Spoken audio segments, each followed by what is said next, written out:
starshine lights my way to bed. Magic rainbows glisten in my head. Just like a child I live in Wonderland. All my dreams are coming true. Hi, and welcome to Handmade by Ditsy Tulip. I'm Mel and thanks for stopping by. In today's video I'm going to share an update on the sequin jacket. Ta-da! It's finished and I absolutely love it. It's well been worth all the many of hours that's been spent cutting out sequins from seam allowances. It's turned out absolutely super and I love it. But there's a few things that I found with the pattern which I needed to adapt slightly to make it work with such a heavy fabric, so I'll share that with you as I go along the video. And I had an absolute nightmare finding the fabric for the collar, so I'll tell you a little bit more about that as well. So here it is. Hopefully you've seen the previous videos because I've been kind of sharing the story a bit on this beautiful sequin fabric. So this was gifted to me by Minerva.com in return for making a garment and of course sharing it. And I decided that I wanted to make a jacket so that it was more versatile, so that I could wear it dressed up with dresses and things like that, but I'd also be able to wear it on more kind of local nights out and things like that with jeans. And it turns out I've still got quite a bit of the fabric left, so I'm thinking I'm either going to make a matching mini skirt or I'll maybe make a dress if there's enough left for a dress. And of course I wouldn't wear the dress and the jacket together, but as two separate garments. I decided in the end, on the last video I was talking about how I would line it and what fabric I would use for the collar. The lining, hopefully you can see there, I decided to use some pink taffeta that I'd got in my stash because taffeta's great for lining because it's really smooth, so it smooths on and off whatever garment that you're wearing, but it's quite robust. Whereas quite a few people had mentioned that the silk may be a bit fragile for this type of jacket, although silk dupion is quite strong, much stronger than what I thought. But I thought, why spend a fortune on buying some silk when I've got this taffeta which does the job perfectly fine. So that's what I lined it with. The collar I had more of a problem with. Initially I bought this lovely gold velvet and I cut the collar out of this fabric, but I found it didn't quite work. The collar was too deep and the contrast in the textures of the fabric was too much. It made the collar too noticeable and took your eye off the lovely sequin detail, so it didn't work. However, I love this fabric, so I will definitely make something else with it. This I purchased from Amazon of all places. It was I think it was £22 for 2 meters, and it's a lovely quality. So I was thinking I'm either going to make a 60s style shift dress out of this, or maybe a mini skirt, like an Ariel skirt or something like that. But I think it would work well with the jacket with this underneath as a garment, but I just didn't think it worked well as the collar. I'd also got some bits of silk dupion in my stash and I tried that and that didn't work either. I hadn't got the right colours, and again I'm not sure if the texture was too different, which made the collar too noticeable. So I was getting quite stressed out at one point because I was thinking I really don't know what I'm going to do for this collar, and the types of fabric that I needed aren't stocked in local shops, so it was quite difficult. Then I stumbled across this lovely fabric from Minerva.com, and this is oh blimey, I can't think what the fabric's called. I'll show you on the screen anyway. But this is gold with metallic gold threads running through it, so I thought that would work well because you've got the slight sparkle, and it's also got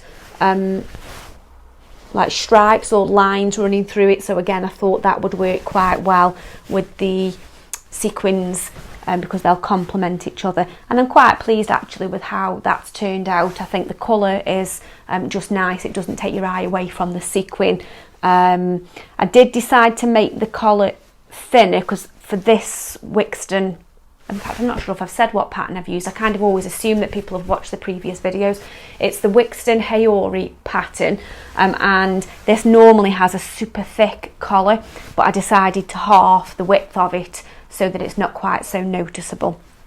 So that is what I've used, and I've got loads of this fabric left.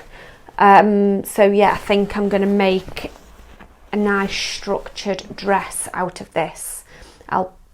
I'll put some video or some photos in of the type of patterns that I've got in mind, but yeah, I was thinking something structured would work really well. So in relation to the things that didn't work very well with this pattern, first thing, I made a mistake where I'd cut off all the sequins around the seam allowance, thinking that it would be a 5/8 seam allowance because it's a jacket type pattern. I then found that I'd got it wrong and it's a 3/8 seam allowance, but I just stitch it at the 5/8 and it's worked out fine anyway because it's a pattern that runs quite loose fitting anyway.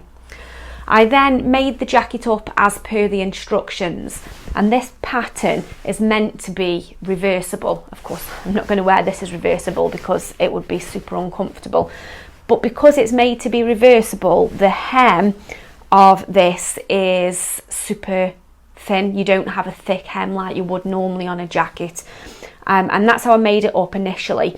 But I found that because there wasn't enough weight in the bottom of the jacket, it kept on flapping open and it wasn't hanging right. So what I decided to do, not sure if you can see there, is just hem it.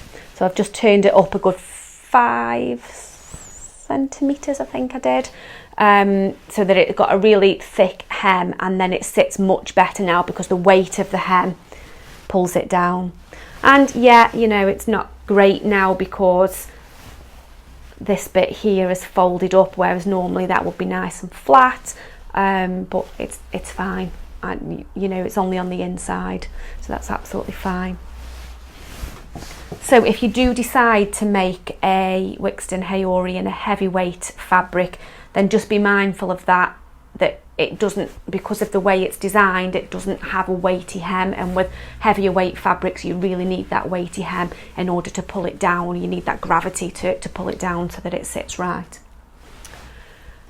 But that was it. There wasn't really any other changes that I made. I did shorten the sleeves by 1 inch, but I've got to do that every time I've made this pattern, and I didn't remove the sequins on the hem for the same reason. I thought I needed to keep a little bit of weight really in the hems, so that they sit right, but they don't itch or pull the skin or anything like that. It's quite comfortable, but I'm really pleased that I removed the sequins from all the other seams because it's made that the seams sit really flat. So far I have tried this on with a black mini shift dress. I will put some photos in and put a link into some photos. The dress that I tried it on with, I wouldn't wear out anymore. It's actually a vintage 60s dress that I've had for about 15 years. Can't actually believe that I used to wear that dress because it's super short. But I think I'm going to make myself that style of dress again, but a little bit longer, because I think that style just works really well with this jacket. And then I've just taken some photos as well with it with black jeans and a white shirt. So if you want something that's still dressy but toned down, so if I was going for a meal out or something like that, then that's the option that I would go for that. So that's it. It was just a super quick video. I just wanted to give you an update. I know quite a few people have been following along, eager to see this garment finished. So that's what I wanted to share with you today. Any questions at all about working with the sequin fabric, just ask them in the comments and I'll be sure to get back to you soon on that. But I absolutely love it. I would definitely work with sequin fabric again. I would definitely trim the sequins from the seam allowance again, so I would just make sure that I've got plenty of time set aside and that I don't try and rush the make. and I'll keep you posted on the other thing that I make with the leftover fabric. So that's it. Have a wonderful week, whatever you're up to, and I will see you very soon. Bye. All my dreams are coming, all my dreams are humming, all my dreams are